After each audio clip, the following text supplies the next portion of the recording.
ఇలా బ్రేకింగ్ చూస్తున్నాం. నిజాం షుగర్ ఫ్యాక్టరీకి పునర్వైభవం తెచ్చేందుకు సర్కార్ దిశగా అడుగులు వేస్తుంది. ఈ ఎన్నికలు ఇచ్చిన హామీలు నిలబెట్టుకోవాలని చూస్తున్న రేవంత్ సర్కార్ నిజాం ఫ్యాక్టరీపై దృష్టి సారించారు. మంత్రి శ్రీధరబాబు అధ్యక్షతన కమిటీ వేసిన ప్రభుత్వం రేపు స్థానిక ఎమ్మెల్యే మాజీ మంత్రి సుదర్శన్ రెడ్డి ఆధ్వర్యంలో నిజాం షుగర్ ఫ్యాక్టరీ రైతులతో సమావేశం కానున్నారు. రేపు ఎడపల్లి మండలం సరియు ఫంక్షన్ హాల్లో చెరుకు సాగు చేస్తున్న రైతులతో చర్చా కార్యక్రమంలో పాల్గొననున్నారు. ఇక నిజాం షుగర్ ఫ్యాక్టరీలను రీఓపెన్ చేయడానికి ప్రభుత్వం చర్యలు చేపట్టింది.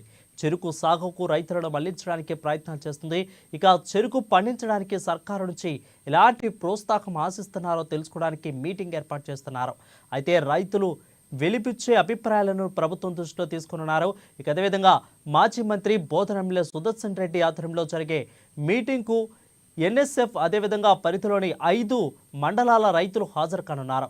ఇక ఈ సమావేశంలో రైతులు చెప్పే సమాధానాన్ని బట్టి నిజాం షుగర్ ఫ్యాక్టరీకి భవితవ్యం తేలనున్నట్లు తెలుస్తా ఉంది.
ఇక నిజాం షుగర్ ఫ్యాక్టరీకి పునర్వైభవం తెచ్చేందుకు సర్కార్ దిశగా అడుగులు వేస్తున్నట్లు తెలుస్తోంది. ఇక ఎన్నికలో ఇచ్చిన హామీని నిలబెట్టుకోవాలని చూస్తున్న రేవంత్ సర్కారు నిజాం ఫ్యాక్టరీపై దృష్టి సారించింది. మంత్రి శ్రీధరబాబు అధ్యక్షతన కమిటీ వేసిన ప్రభుత్వం రేపు స్థానిక ఎమ్మెల్యే మాజీ మంత్రి సుదర్శన్ రెడ్డి ఆధ్వర్యంలో నిజాం షుగర్ ఫ్యాక్టరీ రైతులతో సమావేశం కానున్నారు. దీనిపై మరింత సమాచారం నిజామాబాద్ నుంచి మా ప్రతినిధి నవీన్ అందిస్తారు. నవీన్, చెప్పండి, రేపు ఎన్ని గంటలకి ఈ సమావేశం జరుగుతుంది? ముఖ్యంగా అక్కడ రైతులతోనేనా, లేదంటే నిజాం ఫ్యాక్టరీ యొక్క వర్కర్స్తో కూడా ఏమైనా భేటీ కానున్నట్లు ఏమైనా తెలుస్తా ఉందా? వరుణ్, ఇటు తెలంగాణకి మొక్కగా నిలిచినటువంటి నిజామాబాద్ జిల్లా బోధన్ నియోజకవర్గం చెందినటువంటి నిజాం షుగర్ ఫ్యాక్టరీకి మంచి రోజులు రానున్నాయంటే అవుననే అనిపిస్తుంది. అయితే ఎన్నికల ఉమ్మడి ఆంధ్రప్రదేశ్ ఉన్నప్పుడు తెలంగాణ నిజాం షుగర్ ఫ్యాక్టరీని మరుగున పడేశారు. అయితే తెలంగాణ వచ్చిన తర్వాత 10 సంవత్సరాలు బీఆర్ఎస్ ప్రభుత్వం అధికారంలో ఉంది. అయితే తాము వచ్చిన తర్వాత 100 రోజుల్లో ఇటు నిజాం షుగర్ ఫ్యాక్టరీని తెరిపిస్తామని చెప్పి కూడా అప్పటి ఎంపీ కవిత కూడా హామీ ఇచ్చింది. అయితే 100 రోజులు కాదు 10 సంవత్సరాలు అయినప్పటికీ కూడా నిజాం షుగర్ ఫ్యాక్టరీకి ఆ జోలికి పోని పరిస్థితి మాత్రం బీఆర్ఎస్ పార్టీ కనిపిస్తుంది. అయితే తాము గెలిస్తే మాత్రం ఖచ్చితంగా ఆ నిజాం షుగర్ ఫ్యాక్టరీకి పొడవైపు తెప్పిస్తాము, మళ్ళీ నిజాం షుగర్ ఫ్యాక్టరీని గాడిన పెడతాము, దాన్ని రీఓపెన్ చేస్తామని చెప్పి కూడా కేసీఆర్ మన రేవంత్ రెడ్డి అప్పటి ఇప్పుడు సీఎం అప్పటి ఎన్నికల ప్రచారంలో రేవంత్ రెడ్డి కూడా హామీ ఇచ్చారు. ఇందులో భాగంగా కూడా కాంగ్రెస్ పార్టీ అధినేత రాహుల్ గాంధీ కూడా నిజాం ఇటు పాదయాత్రలో భాగంగా నిజాం షుగర్ రైతులను పరామర్శించే ఉండే సన్నివేశం ఏదైతే కొన్ని కారణాల వల్ల అది రద్దయింది. అయినప్పటికీ కూడా తాము ఖచ్చితంగా అధికారంలో వచ్చిన కొన్ని రోజుల్లోనే నిజాం షుగర్ ఫ్యాక్టరీకి తెరిపిస్తాము, పూర్వవైభవం తీసుకొస్తామని చెప్పి కూడా రేవంత్ రెడ్డి హామీ ఇచ్చారు. ఇందులో హామీలో భాగంగానే కూడా అధికారంలో వచ్చిన వారి తెలంగాణలో ఇటు కాంగ్రెస్ పార్టీ అధికారంలో వచ్చిన తర్వాత సీఎం రేవంత్ రెడ్డి దీనిపై ప్రత్యేక దృష్టి పెట్టారు. ఇందులో భాగంగా మంత్రి సమక్షంలో కూడా శ్రీధరబాబు సమక్షంలో ఒక కమిటీ కూడా ఏర్పాటు చేశారు. ఈ కమిటీ కూడా నిజాం ఇటు బోధుమచ్చి నిజాం షుగర్ ఫ్యాక్టరీ రైతులతో పాటు ఇటు కార్మికులతో కూడా ముచ్చటించింది, వారి సలహాలు సూచనలు కూడా తీసుకుంది. అయితే రేపు మాజీ మంత్రి బోధన్ కొత్త ఎమ్మెల్యే సుదర్శన్ రెడ్డి కూడా రేపు నిజాం షుగర్ ఫ్యాక్టరీ సంబంధించిన రైతులతో కూడా సమావేశం ఏర్పడుతుంది రానున్నారు.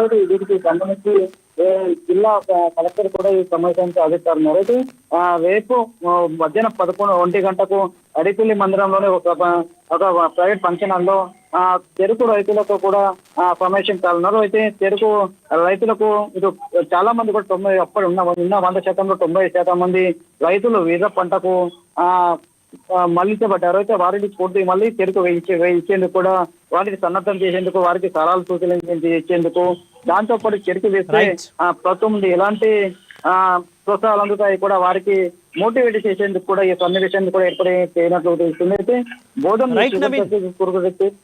రైట్ నవీన్ అయితే దాదాపు చంద్రబాబు నాయుడు హయాంలో దీన్ని ప్రైవేటీకరణ చేశారు. అంటే 1937 నుంచి కూడా ఈ నిజాం ఫ్యాక్టరీ అనేది నడుస్తుంది. సో ఆ తర్వాత చంద్రబాబు నాయుడు వచ్చిన తర్వాత దీన్ని ప్రైవేటీకరణ చేయటం, తర్వాత దీన్ని ఆపివేయటం, తర్వాత బీఆర్ఎస్ ప్రభుత్వం రావటం, ఎమ్మెల్సీ కల్వకుంట్ల కవిత తన పుట్టినీళ్ళుగా చెప్పుకుంటే ఇదంతా జరిగిపోయింది. ఇప్పుడు స్థానికంగా నష్టపోయింది అక్కడ వర్కర్స్, రైతులు మాత్రమే. రేపు వాళ్ళతో జరిగిన తర్వాత కాంగ్రెస్ ప్రభుత్వంలో ఉన్న వాళ్ళకి ఖచ్చితంగా ఇన్ని సంవత్సరాల తర్వాత న్యాయం జరిగింది అనుకుంటారా? అది ఖచ్చితంగా అనుకోవచ్చు. ఎందుకంటే గత తెలంగాణ రాకముందు కూడా చాలా మందికి కార్మికులు తమ చెరుకు ఫ్యాక్టరీని తెరిపించాలి, పూర్వవైపు తీసుకురావాలి, లేకుంటే తాము పూర్తిగా తమ కుటుంబాలు రోడ్డున పడ్డామని చెప్పి కూడా ఆందోళన చేపట్టాయి. ఇందులో భాగంగానే మీరు సీఎం రేవంత్ రెడ్డి కూడా వాళ్ళకు ఎన్నికల సమయంలో హామీ ఇచ్చారు. ఈ ప్రకారంగా ఒక్కొక్క అడుగు ముందుకేస్తూ రేపు మాజీ ఎమ్మెల్యే సుదర్శన్ ఆధ్వర్యంలో కూడా రైతులతో సమావేశం కానున్నారు. వేల రైతులు ఎందుకంటే చెరుకు నడవాలంటే ఖచ్చితంగా చెరుకు రావాలి, షుగర్ ఫ్యాక్టరీ నడవాలంటే చెరుకు ఖచ్చితంగా ఉండాలి. చెరుకు పంట ఎక్కువ మంది వేస్తేనే అక్కడ చెరుకు దిగుబడి పడుతుంది. దీని ద్వారా కూడా షుగర్ ఫ్యాక్టరీ తెప్పించవచ్చు. ఈ విధంగా కూడా 90% ఉన్న రైతులను కూడా ఇటు మోటివేట్ చేసి చెరుకు పండిస్తామంటే ఖచ్చితంగా చెరుకు పంటను మళ్ళీ షుగర్ ఫ్యాక్టరీ తెప్పిస్తామని చెప్పి కూడా వాళ్ళకు మోటివేట్ చేయనున్నారు. అయితే ఎవరి రైతులు కూడా ఈ పెద్ద ఎత్తున ఈ సమావేశానికి కూడా రైతులు పాల్గొన్నారు. అయితే వారికి పూర్తిగా ఇటు మళ్ళీ సంబంధం ఖచ్చితంగా త్వరలోనే నిజాం షుగర్ ఫ్యాక్టరీ చేసే అవకాశాలు ఉన్నాయని చెప్పొచ్చు Varun. Right, thank you Naveen for the update.